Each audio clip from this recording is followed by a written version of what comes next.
Good morning, everyone. An important disclosure before I make the presentation. My institution or my organization is the new kid on the block. I'm aware that all of you have been around for a number of years. Most of you also are banks who have been engaged into a number of activities, banking activities, in addition to agriculture. We have been around for just 8 months. We started our operations in January, and we have been around roughly for 8 months. Having said that, what we are really doing is an evolution and growing up, and we are really piggybacking on our parent, which is Jain Irrigation Systems Limited, which has been in the agricultural area for more than 50 years in India, out of which the last 27 years have been as a corporate entity. They today have a balance sheet of more than $1 billion in terms of their turnover. They're listed on both the major stock exchanges in India, and of course, they have offices and subsidiaries all over the world in almost about 35 countries.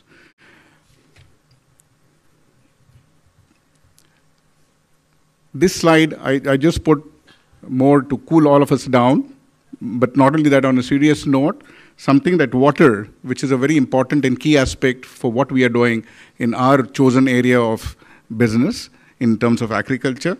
It is a very finite resource, and it is something where in a country like India, we have large swathes of land where we either have droughts or we have floods, they are rain-fed, there's no perennial source of water. And that is why it's very necessary that we do an optimum utilization of this resource.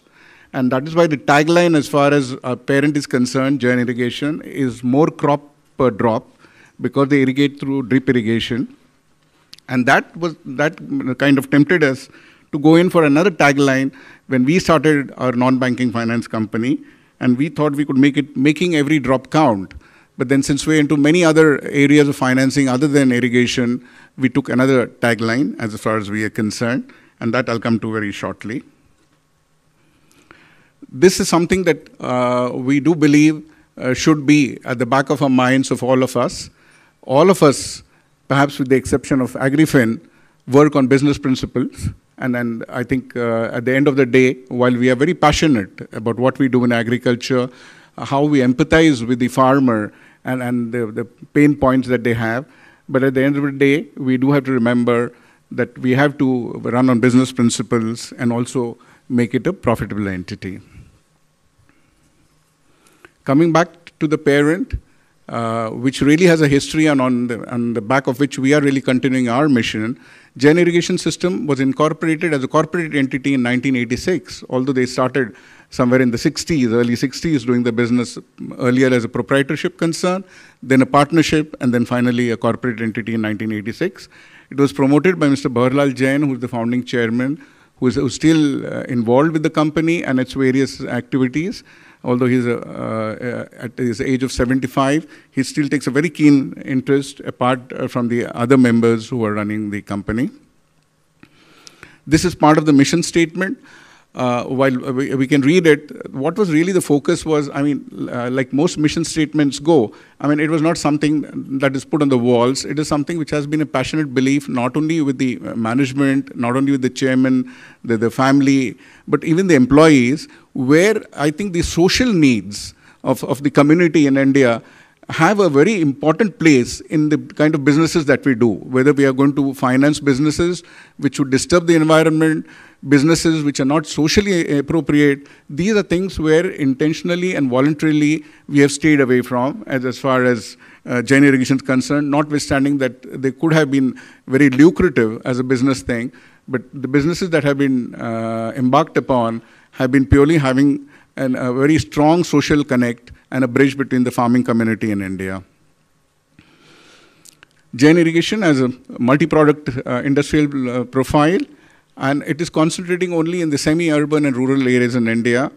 A number of kind of firsts in its bag as far as it's concerned. It is the world's #1 in drip irrigation with pipe production, if you combine with pipe production. It is the #1 in tissue culture as far as banana plants is concerned. Today, they are able to sell almost about 600 million banana tissues every year, to various farmers who buy it at a very affordable cost, and then they give increased yields and much quicker yields with very low maintenance as far as they're concerned. Jain Irrigation is the first one to start micro irrigation system or drip irrigation in India. When they started in 1987, there was roughly about 25,000 hectares which was under drip irrigation, more on an experimental basis. Today, it is 500,000 or 500,000 hectares under drip irrigation, and Jain Irrigation has covered almost 400,000 hectares of that, contributing to 80% of that in terms of covering the drip irrigation, which has its own benefits, which I'll come to. Again, some of the other things that Jain has got. One very important development that they took about 5 years ago, that they went into green energy, which again had a synergy with the farming community and agriculture. They went in for solar lighting. Most of India, especially in the villages, there is a power shortage or unavailability of power, so they went in for solar lighting. Arising out of the power shortages, water heating is a problem, especially in winter, so we had solar heaters. And more recently, their R&D team has come out with the solar pump, again arising out of the same reason, so that in India, where the sun is plentiful, you are able to harness the energy of the sun to use it, the pump, to irrigate their fields. So this is also something that has been developed and has just been launched in the Indian market. They also go in for greenhouses, poly and shade houses, which is high-tech farming.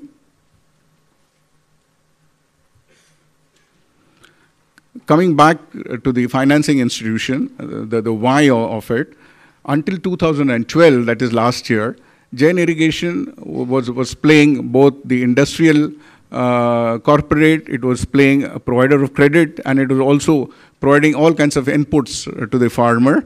So what they were doing was, in India, we have a system where 50% of the cost of a drip irrigation is given as a grant by the government. This to encourage farmers going in for infrastructure, which gives higher yield, conserves water, as well as conserves use of fertilizers and pesticide. Now, Jain Irrigation, till 2012, for almost the last 15 years, would provide credit, interest-free credit for that 50% of the subsidy, and the balance 50% was tied up with various banks, where the banks would finance the farmer, and that is how the product would be sold in the markets as far as they are concerned. The farmer would give a letter of authority addressed to the government, to Jain, and say that, okay, I have installed a drip irrigation system, and the subsidy, when the process is completed, may be released to Jain Irrigation, and in due course, the subsidy would come to Jain Irrigation. Having said that, the period between the time that the drip irrigation was sold and the time that the subsidy came in, there was a period on which Jain would bear the interest, and that interest was loaded onto the invoice value. To give an example, if the system was sold for 100 rupees or 100 units, you can call it $100, and if the subsidy would come in a matter of about 6 months, then the invoice would be loaded on by about 4 units or 4 rupees and be invoiced at 104. That 4 extra would cover the cost of the credit, which Jain would pay the banks, so that it was neutral in providing the credit, but it afforded the credit to the farmer and made that easy, and the business of Jain grew. Unfortunately, the banking system was not that responsive as far as the farmers' requirements were concerned for the balance 50, and increasingly the subsidies started getting delayed. And to that extent, then Jain had to look for something else and say that, hey, we are into manufacturing, we have got an industrial profile, we are not into financing, so we got to do something very professionally. And that's where they thought that, okay, let's start a financing company, and that's where the concept of the non-banking finance company came into being, and we are now putting the building blocks of that dream and making that dream a reality right now as far as we are concerned in SAFAL. Just to add to whatever was the background, cumulatively, Jain has assisted more than 2 million farmers with the micro irrigation systems in the last 15 years. It is the second largest micro irrigation or drip irrigation company in the world. The largest is, of course, Netafim from Israel, but they're running neck and neck. And of course, the aspiration is to become the largest company in the world, which I'm sure it will be. We received the regulatory approval from Reserve Bank of India late last year, and we were allowed in India, a non-banking finance company needs RBI approval to function as a non-banking finance company. The stock or the equity of this NBFC has been held mainly by Jain Irrigation, which currently has 90% of the equity, and IFC Washington has got the balance 10%. The intention is, over the next few months, bring down the equity, the seed capital of Jain Irrigation to 49%, and have other investors coming in and taking 51% apart from IFC Washington. The name of the company which we christened was Sustainable Agro-Commercial Finance Limited, and that was quite a mouthful. Very frankly, when I moved in and I said, okay, if this is the name that's been decided, I can't go to the farmers and say, what's your name? I can't give it. So what we did was the next best thing, and we made an acronym of it, which is SAFAL. SAFAL is the Sanskritized version of success. SAFAL means only success, and that's why we made it the acronym SAFL, but it's pronounced SAFAL in India, which is understood across all geographies, whether it's South India, North India, East or West. They understand the word SAFAL, which means success. And born out of this name, we also had a tagline which said, and I'm giving the original one, which says, Har Fasal Safal, Har Pal Safal, simply meaning that each harvest will be successful, and every moment of your life, you'll think of Safal or success. I mean, that was the tagline that we have got on our letterheads. We focus only on the farm and the farmer. We do not do any activities which most NBFCs do in India. We do not enter any other areas, although they may seem very tempting and profitable, but it's just the farm and the farmer, and that too productive loans, no other ones. As I mentioned earlier, we are leveraging on JISL's customer knowledge. They've got a vast pool of data on the various geographies in India. India is a very large country, whether you're talking about south, east, west, or north, and then every pocket is really different. Whether you look at language, you look at food, you look at the crops that they're growing, the weather patterns, the way that crops are grown, the way they're marketed, they're completely different. And we have access to this database, which is an extremely important thing as far as we are concerned. We are really looking, from our point of view, at farmer empowerment through adequate and timely finance. One of the major complaints, as we have been seeing in the last 2 days, and which is the reality at the ground level, is that farmers always complain that we do not get timely finance, nor do we get adequate finance for requirements. And I think our focus is on to do that. We want to do it with a very quick turnaround time, because there are many players in this segment. We do realize that Michael is one of the major players through HDFC Bank. But if we have to compete with banks and then the other players, including the cooperative societies, then we know that we have to have some USP, and our USP is really to provide timely and adequate finance, quick turnaround times, and see that we deliver in time when the farmer needs it, and in adequate quantities. That is what we are really looking at.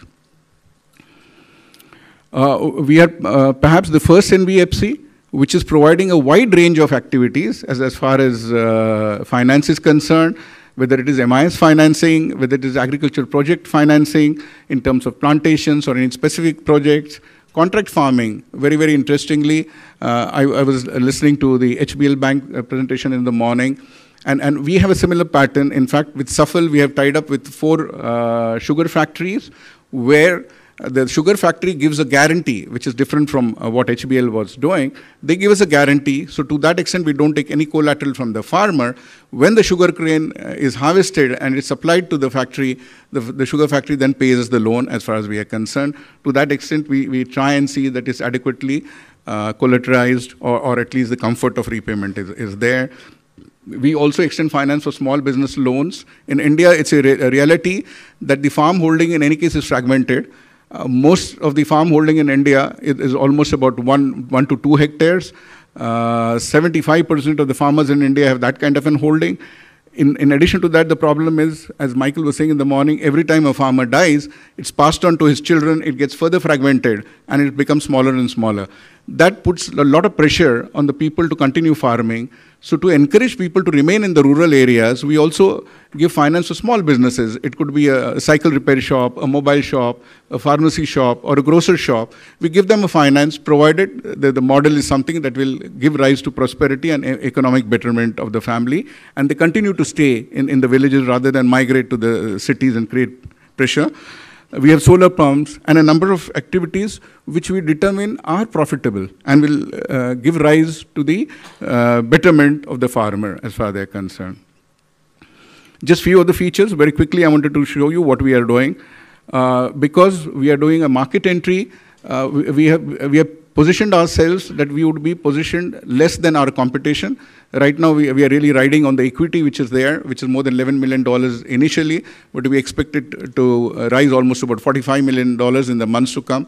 So we have decided that almost 75% we'll do it at positioning ourselves at lower than the market rates and in terms of the product features, so that the awareness of this new entity is there, apart from the brand equity that Jain has. And once that is there, then we'll start reviewing and revising this.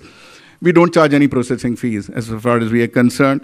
We do not charge any prepayment fees also. In case a farmer wants to pay back, we encourage it, because rather than be tempted when he gets some kind of a money, either from a bumper harvest or whether he gets it from, let's say, an LIC policy maturing, or he has sold some asset as far as is concerned, if the money comes, that is enough motivation for him or an incentive to pay back this loan rather than continue paying interest. So we don't charge any fees. The margin that we take is anywhere in the range of 15 to 25% of a loan. The tenure is maximum 5 years. Our ordinary tenure is generally 3 years, depending on a crop to crop. For instance, if there are crops like onion or vegetables, it's max 1 year. If you're looking at sugarcane, it's 3 years, and so on. And the collateral, the basic collateral that we go in is a registered mortgage of land. Without this collateral, we do not. Having said that, I do want to mention that most farmers' land, the first charge is always held by banks in terms of it. So we take the second or the residual charge, and we are quite happy with that, knowing fully well that it is more a deterrent rather than something that we can monetize very, very easily as far as we are concerned. For that purpose, we use other means to see that the farmer has got enough of motivation to repay the loan. This is contract farming. As I was saying, again, this is something that we'll be working with Frito-Lay's. We are in dialogue. Coca-Cola purchases almost 85% of its mango pulp requirement in India from Jain Irrigation for their Maaza drink, what is marketed in India as Maaza. And that's what we are already talking to them. Sugar factories are already mentioned. So we are really going to look at these kind of major suppliers, as we were discussing in a different context in the earlier presentation, who will stand guarantee, but will get quality products as per the technical specifications from these farmer suppliers, whom will finance throughout all their requirements as far as they're concerned. These are more or less the same features. Interest rates. What, as I was saying earlier, where we have positioned ourselves is that the banking lending rates today are around 14% if you're looking at term loans. And I'm mentioning term loans. For a 3-year term loans, they're in the range of 14% if you add the all-in cost of processing fees and everything that's put in. We have positioned ourselves that we say that for a 30-month or almost 3-year thing, we are at 12%, which is 2% less than what banks can do. And these are the various kind of interest rates that we are giving. At the end of the day, we'll be functioning on a cost-plus basis, where the cost of the funds that we have, even if the blended cost, on that the operating costs will be added on, and then the net interest margin, whatever we decide in consultation with the board. Some of the other products which I mentioned earlier, solar pump financing. This is becoming increasingly important. There's a waiting list for solar pumps as far as the supply is concerned from Jain Irrigation.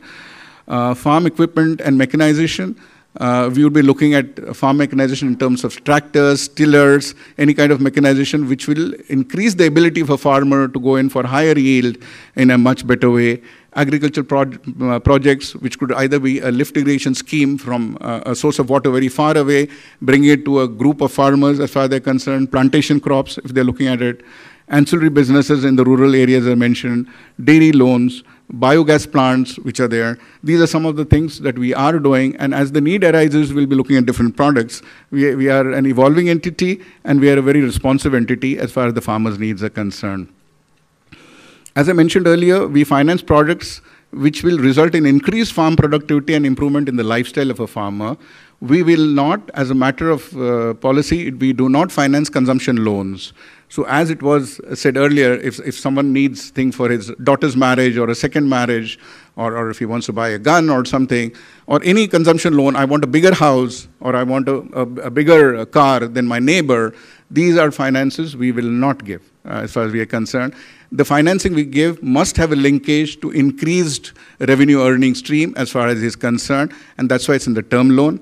Having said that, we also do not give working capital loans for a very simple reason. The working capital loans in India are directed lending by Reserve Bank of India. Banks are required to lend a certain portion of their lendable resources to farmers. Generally, it is working capital loans because the tenor is very short, about 6 months, and at interest rates which are way, way below the market rates.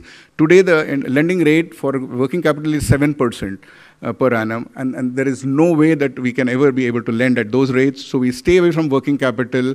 That is business that banks do very well. The balance amount is, of course, given as subsidy by government for giving this low interest rate. So those are things we do not do. The products are designed on the basis of requirements of farmers, the crop cycle, whatever they require, what is the repayment capacity of the farmer, what has he borrowed, what are his repayment installments. All these things are taken in terms of whatever we do an analysis. The repayment schedule also, what we do is that we link it to the harvest. The repayment schedule is always linked to the harvest.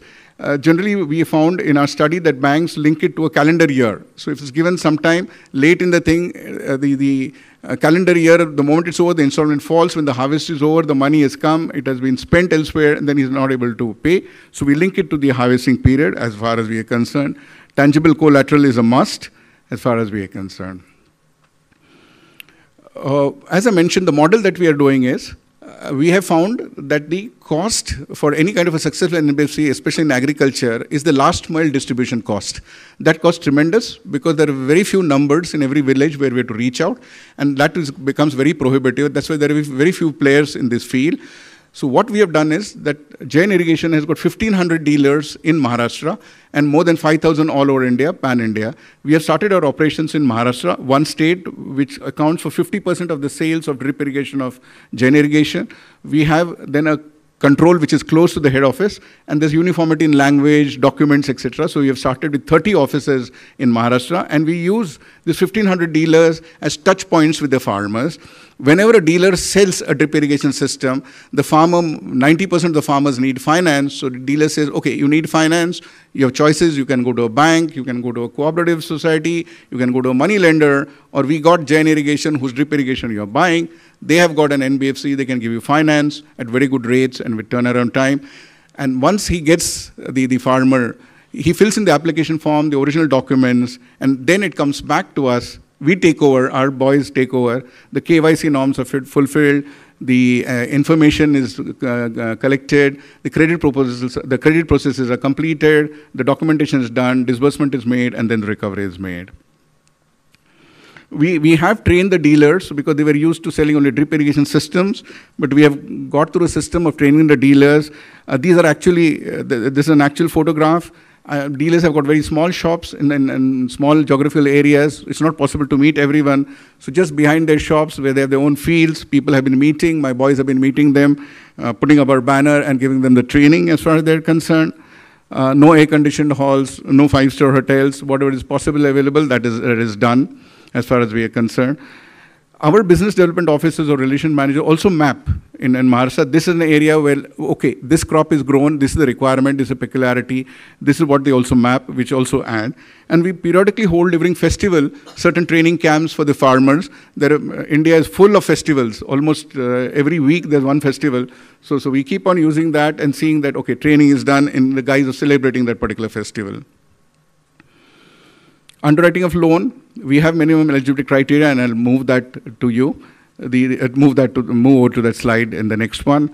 Age, as someone said earlier, we look at also age as a thing because we find after 60 years, there's a higher vulnerability and higher risk. If something happens to the farmer, the heirs may not be in a position to pay, so we have put a cutoff thing of 60 years, but when he's applying, we put it at 58 before we go, just as an example. Collateral, the performance of loans, we take the reports from CIBIL. CIBIL is again a bureau like all of you have in your respective countries, the Credit Information Bureau of India Limited, apart from the various banks and from him only. And based on all this, we have a model, credit rating, which is a quantitative and qualitative things in which we then work out. This is roughly the characteristics, the borrower, the crop characteristics, and transaction and financial characteristics that we go through. apart from the KYC norms that every relation manager has to fulfill as far as concerned, visit every farmer's house and his field before he submits his field inspection report. The loan accounts are monitored from head office, and any installment is due. We have a very proprietary high-end IT system. So what happens is that whenever application is generated, the dealer fills in the application details. Immediately we are able to see it all over the company. We are able to process it. And the organization chart is very simple. The head office is in Mumbai. We have 30 branch offices controlled by 4 zonal offices, and at every branch we have 2 or 3 relationship managers. The dealers are extended arms of ours. So the moment that application is generated, the relationship manager will go, finish his KYC norms, do the appraisal, key it into the system. The credit guy sitting in the zonal office or at the head office will appraise it, any queries given. If the answer is yes, sanction, the sanction will be communicated online. The relationship manager will print it out and give it to the farmer. The documents will go from the legal department. They'll be executed. They will then come back to the sanctioning authority, and the amounts will be disbursed. Everything is done on a very high-end IT system. We do not believe in having a larger number of headcount as far as we are concerned, and the IT system makes up for lack of headcount. We have in head office about 24 people right now managing all the centralized function, and over 30 offices, we have about 80 relationship managers. That's how we work it. This is the process flow, as I mentioned. The dealers will provide application forms and information of Safal's products to the customers. They'll fill in the form, put it into the thing. Then our boys will do the eligibility test. The farmers will be visited by the branch staff. Detailed entry is done into the loan original system by the dealer. The credit will then look at it, appraise it, and then the other processes. This is just a process flow diagram, which I thought to make it easier. The payback period is very important. What also we have done a little differently is that with drip irrigation, we can increase yields anywhere from 35% to 120% depending on the crop. And it is really possible within one or the second crop after drip irrigation is installed for the farmer to pay back if we were to take the entire incremental yield. But we felt that psychologically a farmer will say, well, I've invested my own money also, taken a loan, I'm servicing it, and if all that incremental thing is going to the bank, what is it in for me? And so there's a psychological resistance. So we have spread the repayment for a much longer period.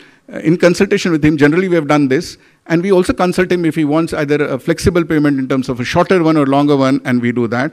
Just to give an example of sugarcane, the incremental yield, if you do, this is in rupees, but you can use it in any currency. It is about 84,000 rupees. The approximate cost of drip for 1 hectare is about 1 lakh rupees. We give it for 30 months.